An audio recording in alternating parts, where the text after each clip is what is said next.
And welcome back. Now today we're discussing how to overcome training plateaus. Now on my YouTube channel, on my Instagram and social media, etc., some of the most frequently asked questions that I get have to obviously do with how to overcome plateaus in training, people not being able to reach new PRs, etc.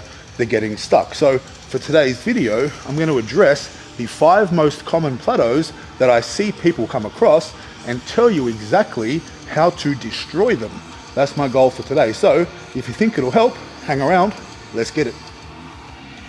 All right, now let's get straight into it. But just before we do, I wanted to give you a little bit of a background on me so you have some context in case you're new here, right? Now, I've been coaching and competing in powerlifting for around a decade now. My best total is 1,050 kilos, which is over 2,300 pounds. And that was one of the best in the world at the time, right? And it's still up there.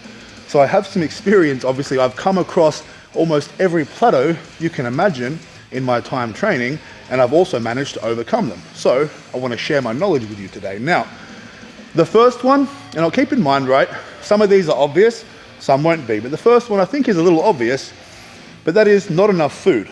Okay, now, why is food important when it comes to our strength and training, right? Think about this. To give yourself the most potential to move weight, right? Ideally, we want to add more muscle mass. The more muscle mass you have, the more potential you have to move more weight, right? Now, if we're training and we're trying to get stronger, okay, let's say we're trying to get a bigger bench press, for example. Now, if you're training hard, really hard, right? Trying to hit new PRs and reaching new ground that you haven't hit before, right? Your body wants to adapt to that, okay? And it wants to grow to allow you to keep doing that and to keep improving. Now, what happens if you cap your nutrition, right? If you don't eat enough food, not getting enough protein, carbohydrates, calories, etc., and you're not giving yourself the fuel to be able to grow muscle tissue, you're actually inhibiting your strength gains as well. So not only are you stopping muscle growth, but you're also most likely going to be really inhibiting the amount of strength you can gain in that training cycle as well. So nutrition is extremely important when it comes to obviously overcoming obstacles or plateaus when it comes to strength training. Now, what is the fix to that? Obviously, eating more food. Now, not eating just anything, okay? It's not eating aimlessly, although some food is better than no food, yes. We want to make sure we're getting sufficient protein and sufficient carbohydrates. As I say, you want to aim for around 1 gram per pound of protein. So 1 gram of protein per pound of body weight, and around 2 grams of carbohydrates per pound of body weight. As a guide, everyone's a little bit different. You may need more. Your output may be higher. You may need more. Maybe you have a really inactive job, so you don't really use that much energy outside of the gym. Therefore, your needs, your nutrition needs won't be as high. But that's going to be up to you. But the way to overcome that obstacle is really simple. You got to eat more food, and it's not always comfortable and it's not always fun. But if your goal is to get bigger and stronger, you got to eat more. You got to eat for the size and the strength that you want to be. Okay, pretty simple. I hope that helps. If it did, like this video, drop a comment and subscribe. We'll be back in a minute with number 2. Let's get it. All right, guys. Now, the second reason you may come across a plateau with your strength training is due to too much training volume and too many variation movements within your program. Now, why is that a problem? Well, overtraining, and now a lot of people will say you can't overtrain, you're just being soft, but in reality, you absolutely can overtrain, right? If you can't recover from your sessions, you're overtraining. And what happens when we overtrain is typically we tend to get quite beat up, right? We get quite sore. What happens then is we start to become prone to injury, all right? And the soreness that we have and the lack of recovery that we're able to get in time for our next session will generally mean we're still quite fatigued and quite sore by the time we train again. Now, this in itself can definitely limit your strength. This can limit your progression, okay? Now, when it comes to variation movements, having too many variations, we have to think of movements as a skill, okay? And skills are something you have to practice over an extended period of time to get better at. When we get better at these skills in the gym, typically we get stronger. We add more weight, meaning the more potential for strength and growth. So if we jump around exercise to exercise week to week, right? If we don't give ourselves enough time performing certain exercises to actually progressively overload them and get stronger with them, we're robbing ourselves of gains, right? We're not becoming, familiar with the movement, therefore we're not executing it to its highest potential. So I recommend, when it comes to training variations and things like that, that you stick to a really, reasonable program. You don't have, different exercises on week 1 and week 2 and week 3. Pick, the same exercises and perform them for 4 to 6 weeks, okay? Progressively overloading them, perhaps dropping the reps back slightly and increasing the load, okay? And after 4 to 6 weeks, you might change a few of those exercises to elicit some new stimulus and some new growth. But we need to give ourselves enough time to really nail those movements in the first place to get strong enough to actually get anything out of them, okay? We need to do them for an extended period of time. So, in regards to also the training volume and overcoming these obstacles and these plateaus is obviously reduce the volume you're doing, okay? We want to make sure that we're getting enough work in, but we want to make sure we're recovered by our next session so we can still work hard. If you're getting to each session and getting sorer and tireder, eventually you're going to hit the fucking wall, right? The plateau. You're not going to be able to go past there because we do need to recover.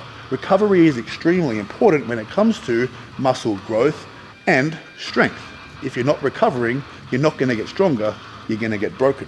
So I definitely hope that helps. Again, make sure you really follow that program you have as well.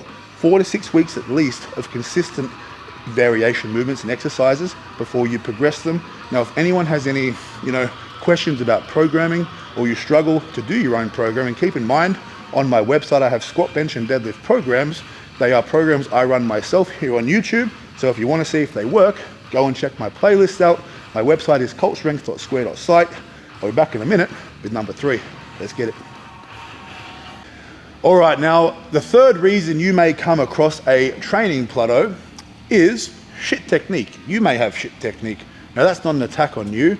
That's just the way it is, right? One of the most common reasons people come across plateaus with their training is they have poor movement. Now we spend all this time working on getting stronger, right? And let's say you're working on eating really well, recovering really well, but you don't put time into really fine-tuning your technique. That's a limiting factor, okay?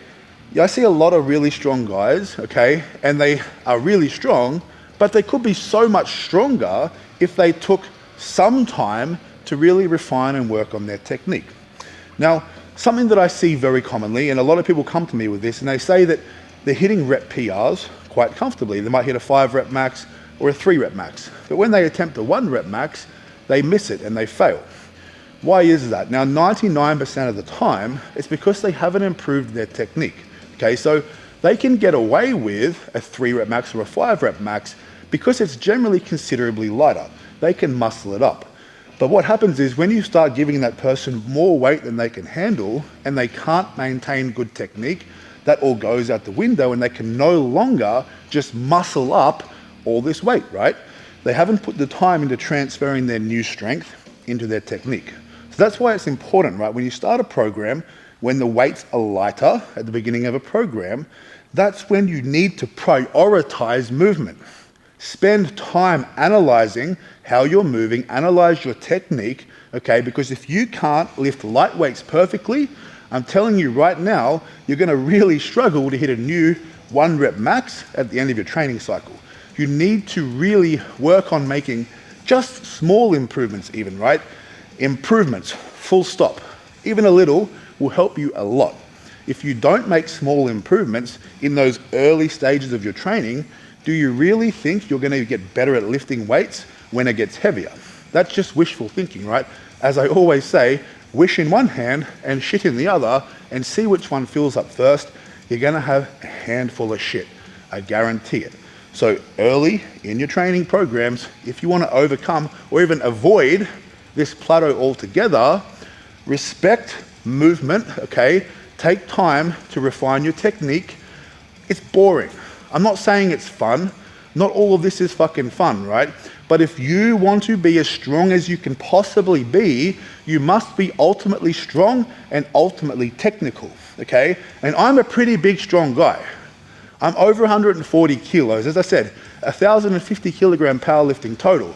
And I can muscle up a hell of a lot of weight. but I would not have achieved 1,050 kilograms if I didn't spend a lot of time working on my technique, and that's the truth, and someone's got to tell you. A lot of people out there, a lot of influencers will fill your head with shit, but reality is you've got to spend time on the things that you don't like doing. I have to do it as well. It is what it is, but I'm sure many of you can relate to that. If you did, let me know in the comments, but make sure you subscribed and like this video. We'll be back in a minute with number 4. Let's go. All right, now number 4, the fourth reason you may come across a plateau with your training. This is essentially the opposite of number 2, right? This is too little volume and not enough variation. Now, you know, where do you see this typically? Now, this is typically the textbook lifter, right? The fucking nerds. And they preach about how much it works and how good it is, and science this and science that, but in reality, when you look at them, they don't even look like they lift. Now, a typical training style for someone who does that, you may have heard of the SBD style of training, squat, bench, deadlift training, where typically they'll perform the squat, bench, and deadlift almost 4 to 5 days a week, each movement, right? With very little variation and very little volume. Now, you're really selling yourself short if you're training like this.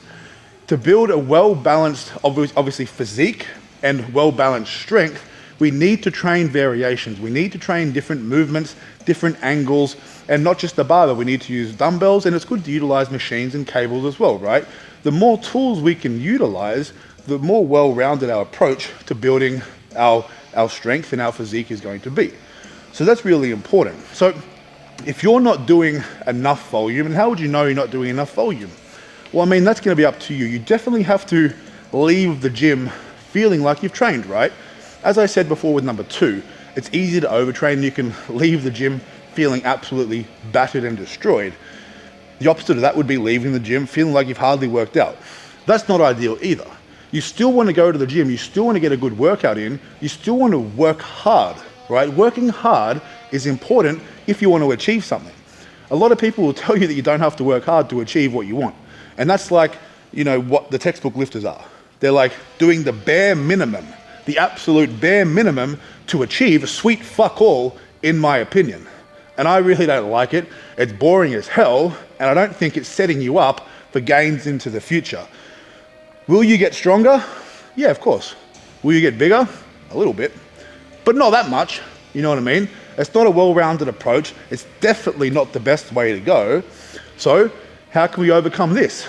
You can do more variation work. You can do a little more volume.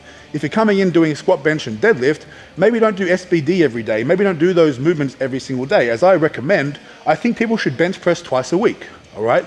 In the bench press sessions, I think they should include a dumbbell pressing variation on a different angle, and you should include the equal amount of back work, a 1-to-1 push-pull ratio for balance, right? And when it comes to squat and deadlift, I think if you're working hard enough, one squat session a week and one deadlift session a week is perfectly sufficient. And I think if you're having to do more than that, perhaps you need to look at making those sessions more efficient and perhaps a little bit harder. Because if you're working to the right degree, you should really need that week to recover for your next session fully, right? We're going to recover. We're not doing too much. We're still going to be beat up next week, but we don't want to wake up the next day going, oh, I feel fucking incredible. Did I train yesterday? Come on, guys. What are we really going to achieve by doing that? Fuck all. It is what it is. We're back in a minute with the last one, number 5. Let's go. Oof. All right, baby. Now, before we do number 5, if you take PEDs, you're going to want to hang around, because after number 5, we've got a bonus round, and it's very important if you take PEDs, because you're going to want to hear about it. Now, number 5, the 5th reason you may come across a plateau with your strength training, and that is exterior stress. What do you mean by that? I mean things outside of the gym causing you stress that are going to really affect your performance in the gym or affect your recovery, which obviously helps you with your gains, right? I'll get more detailed again. What are some examples of exterior stress that could affect you? Obviously, okay, work stress. When we're working hard, we're fucking bashing our head against the brick wall, we're stressed out, all right? We may not be sleeping great. You may have relationship issues, right? You may have problems with your mum. Maybe your mum's giving you a hard time. Maybe your dad's being a prick. Maybe your missus is being a bitch. Or if you pull sumo, Maybe your boyfriend is being a sook. Whatever it is, right? Any of these sorts of things can cause you stress. What does stress do? Well, stress definitely can affect sleep, right? If you're really stressed out, sometimes our sleep suffers. When our sleep suffers, so does our recovery. When we're really stressed out, we may really feel depressed, and it may be hard to go to the gym and give the same effort. Now, if you're depressed, I recommend you still get your ass up and go to the gym, but I understand that it can be a lot harder to put in that same effort, all right? Sometimes it feels like we're just ticking boxes, and that's better than nothing, don't get me wrong. But as you can see, exterior stress and things that make you feel like shit outside of the gym can definitely affect you in the gym, if you let them. How do we overcome this? It's easy. It's not easy. It's not easy, I'll be honest with you. Overcoming this sort of stress is difficult because generally it's quite personal and we feel it on a very deep level.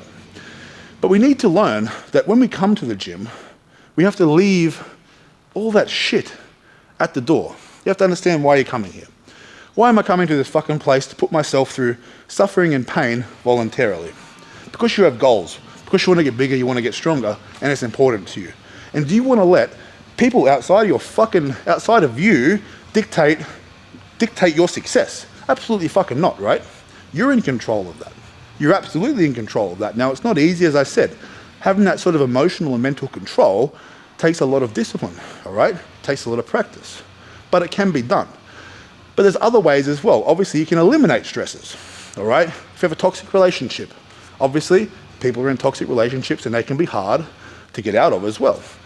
But if it's really hurting you and hurting what you do you need it in your life? Most likely not. Maybe your mum is coming down to your basement and she's saying, hey, pick up your crusty socks off the ground. And you're like, Ma, I don't have time to pick up these socks. I'm too busy thinking about my gains. All right, in that case, pick up your fucking socks. Your mum's a saint, all right? She's a lovely lady and do what she says. She's probably not the problem here. But I'm sure you get what I'm saying, right? If there's things that are stressing you out, maybe it's a job. You have a fucking job you hate. Stop complaining about it and do something different then. Oh, but it's not that easy. Oh, isn't it? Let me tell you, yes, it fucking is. Well, no, it's not that easy. It's hard, but it's worth it. Because trust me, I do my own thing. Do you think it's easy? Fuck no. Do you think it's been easy to get to this point? Fuck no. Very fucking difficult. But I've given myself the opportunity to do what I love by eliminating possible outside stresses, aka working for people who are dickheads, right? I work for me, and that suits me. And I made that myself because it suited my goals, right? So you can make excuses and you can make it out to be harder than it is, but at the end of the day, everything's in your hands. So if you want to take control, well, you can. You just got to do it. As I said, it's not easy, but it's always worth it, especially when it comes to your gains. You know what I mean? We all want those gains, and you've got to get them. Now, before we wrap this up, I said number six. Number six, if you take PEDs, you need to hear this. Because trust me, a lot of people get this thought. I'm not getting stronger, I have a comp coming up, or a deadline coming up, or it hurt my ego. I missed the lift. It does not mean you take more gear. It doesn't mean you fucking up the dose. All right, everyone wants to fucking up the dose. Go back and look at those first 5 things, all right? Are you eating enough fucking food? How's your technique? How's your program? You're doing enough variations? You're doing enough volume? You're doing too little volume? Do you have a whole bunch of stress outside of the gym? Because I guarantee you, if you address those things first, you'll probably realize that you're taking enough gear. You're taking plenty of gear. And you just need to fix a few other things, and you'll be on your fucking way to the land of gains, which is where it's at, right? But that's enough for me today. I've spoken a lot, and I'm hungry, and I'm thirsty, and I'm tired. So what I'm gonna do now, wrap it up, and I'm gonna go home and work on editing this video so you can see it tonight, because that's what I do. Tomorrow, I'm hoping to be back, hopefully training legs, hopefully it's squat day. My back's been a little bit niggly the last few days, so I pushed it back a little bit. Haven't had too much luck with that, but I'm definitely keen to get in, get some squats done. I bought some new squat shoes, so I'm gonna break those bad boys in. They're pretty, and I like it. But yeah, make sure you like this video, make sure you drop a comment, make sure you subscribe, and of course, you know what to do then, right? Go to the fucking gym. Do it.